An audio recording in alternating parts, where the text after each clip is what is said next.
Hello friends, I hope the sound quality is not too bad on this video. I'm a bonehead. I left the microphone at the shop, so we're going to rely on Mr. GoPro's acoustic capabilities. Fortunately, it's a pretty quiet one, and I'll stay off that super nasty section of this road, so that might help. And I'm kind of bummed. I think I'm going to have to change up where I shoot my videos. I love this canyon. It's called Brown's Canyon, and it's like one of the few undeveloped areas just north of the 118 freeway here in Chatsworth. But advancement marches forward. Here come the track homes, so it's been a constant procession of earth movers and heavy construction trucks, and they're just beating the piss out of this cool old road, not to mention raping the landscape with their hideous plastic clad nonsense nobody wants. But anyway, that's a story for another video. Today I'm going to focus on this truck.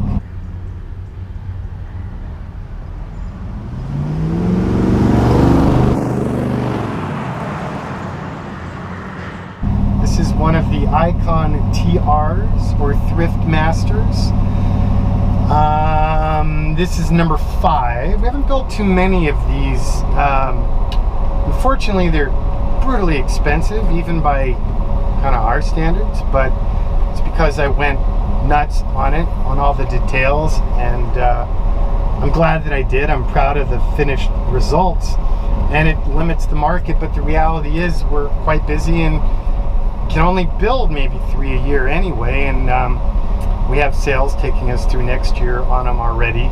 And it you know, at the end of the day, my pricing is a result of what it costs to build. It's not me sitting down with a bunch of marketing people and going, ooh, what's the most amount of money we can get out of people for this? No, it's time and materials and minimal margin for what makes a viable business, and it is what it is. This is a 1951. We use 47 to 53s. It just depends on what we're lucky enough to find. This truck was kind of an interesting find. It was part of a sheriff's auction. Some dude left no will or instructions with his estate, and it was quite the hoarder. He had amassed a pretty ridiculous collection of vintage vehicles, mostly pickups, and he was into Model A's too. He had a stack of them, and I went to this ridiculously busy, disorganized auction. The truck was red. It was covered in multiple layers of red house paint, so we were kind of, hey, until we media blasted and got it to raw metal, we kind of didn't know what we had to work with, but from what I could tell, it had a really good body. Fortunately, I was correct. The body was quite nice, so really worked out well, and here we are about a year later and she's done. So very similar to previous builds. Probably the most notable difference is we evolved when it comes to the motor. Up until this truck, all the Thriftmasters have run the LM4 5.3 General Motors E-Rod aluminum fuel injected emission certified V8. Now GM stopped doing that 5.3. We loved it, and we gave clients the choice. You want moderate power, or do you want stupendous power? So we offered it naturally aspirated or intercooled and supercharged with a Magnuson blower. Everyone ordered it with the blower, and then GM discoed the 5.3, which forced us into the 6.2. Great motor, we use that all the time. That's basically the Camaro application motor. It's wonderful. But now we got to thinking, we better back off on that supercharger, because pickups are already weight distribution challenged as it is. So 430, 440 horse at the rear, I think that's about the logical limit. You get past that and you're just going to do burnouts all the time. So naturally aspirated LS3, tons of power, tons of fun. It'll chirp the tires all the way through to 4th gear if you're laying on it, but it's still nice and docile and has really good manners until you stomp on it.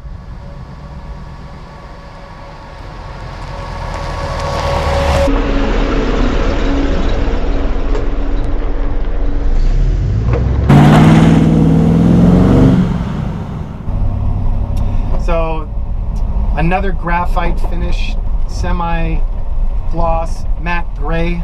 It's actually different than the ones we've done before. My favorite so far was that brown one. Did you catch that? I think that was number 4. But this client loves the sort of quintessential icon color. So who might argue? So CNC details, redesigned dash, redesigned gauges with our friends at Dakota Digital. We did our own font and indicators and color mapping on their existing circuit boards. And then we do our own dash design. So tap and drop to access the glove box or the double-din audio section. All of your climate control, wipers, and headlights are located under dash. We fabricate that drop-down piece, and that handles lights, wiper, fan, temp, and vent. Everything else, CarPlay, navigation, Bluetooth, voice to text, nav, all that stuff is done on the Pioneer 8100 unit.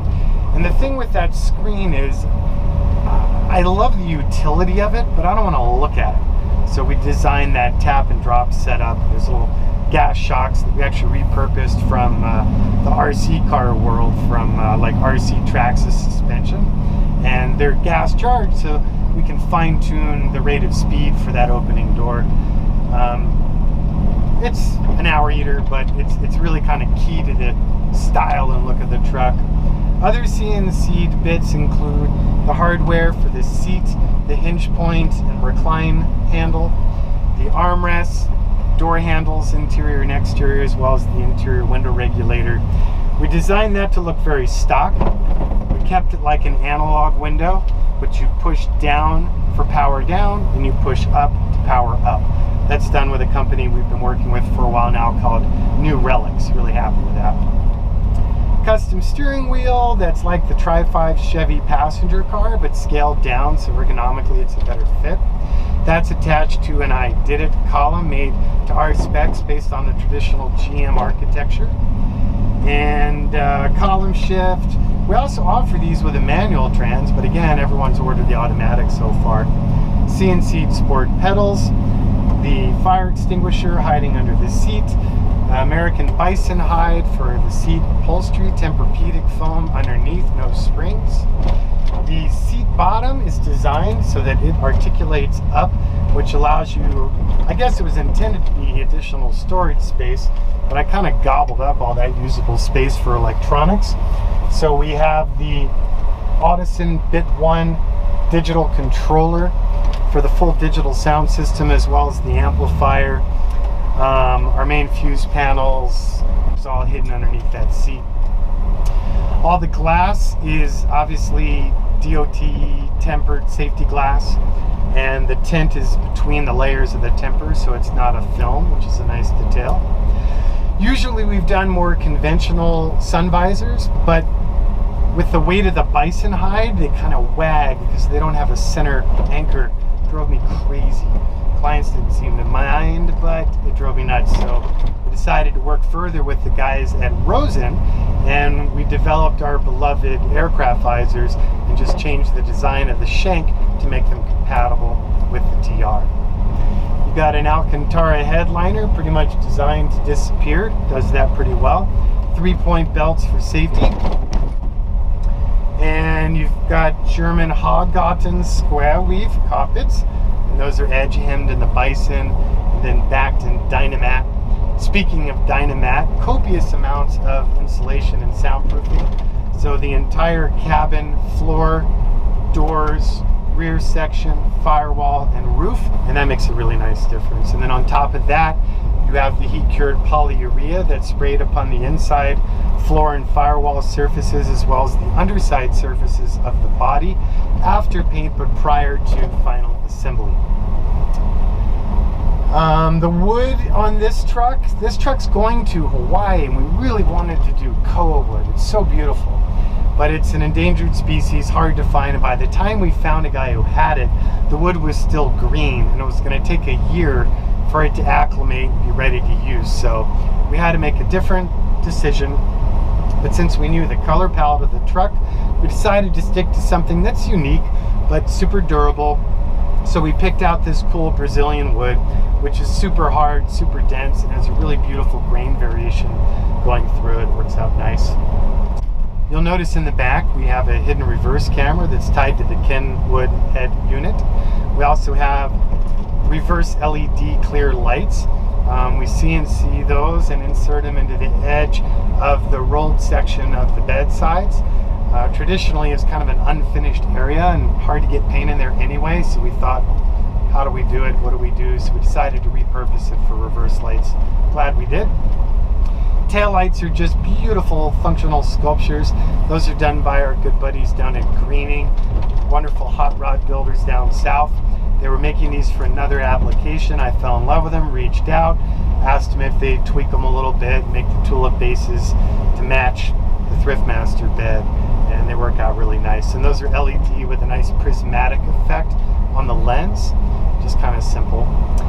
The front marker signal lights, stock housings, the reproductions, and then those are LEDs, so just kind of a nice, slightly different look to the optics, but super durable and longer lasting and lower draw than the originals. As much as I love LEDs, LED headlights just did not look right on these trucks, so we're running the halogen H4. You've got the CNC'd Icon Thriftmaster badges on the hood sides, replacing the original 3100 Thriftmaster badges. Kind of kept them the same sort of style and vibe of the originals. Kind of took inspiration from that font to create the font that we used and rebranded at Icon. And then with that same font, you'll notice, is carried throughout the dash knobs, the instrumentation, and other details. The hood ornament we had a real hard time with because the original one's a nice design, but the execution was kind of done erring on what's the cheapest way we can do this. So they're kind of dimension stamped tin, and they don't hold up very well. So we decided to sort of take inspiration from the general form, but we CNC that out of aluminum. And then our machinist, David Brack, is just such a rock star artist. That lizard is CNC'd. Like, the precision that guy is able to get is incredible. Unfortunately, we do him a disservice because when that lizard is left raw aluminum, you see a lot more surface detail. But the process of nickel plating him, you'll lose some of it, but I couldn't stand the different finishes, so whatever, is what it is. Other subtle branding aspects on the truck, the tailgate, that's acid etched.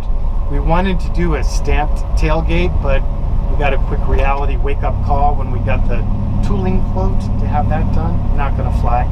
So we used a trick that we've managed to pull off for other applications, usually hubcaps, and we acid etched the tailgate with a Mylar insert. Depending on how long it's exposed to the acid, will depend on how deep the etching goes. And it's nice because it's still tone on tone because it's just the body paint. We didn't paint it a different color.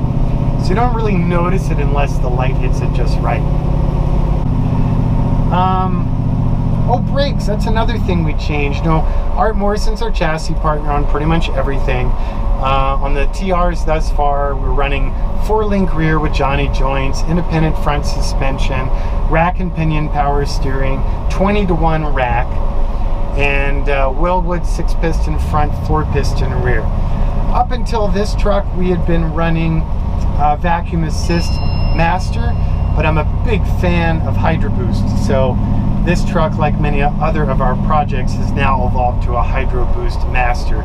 So these brakes mean serious business. When you slam it, you're coming to a stop.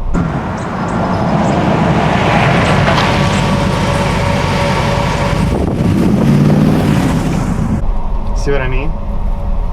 So what else?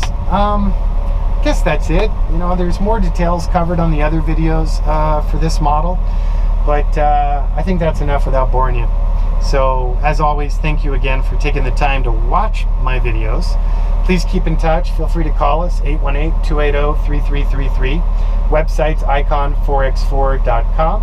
Instagram is also icon4x4, and Facebook is simply my name, Jonathan Ward. Take care.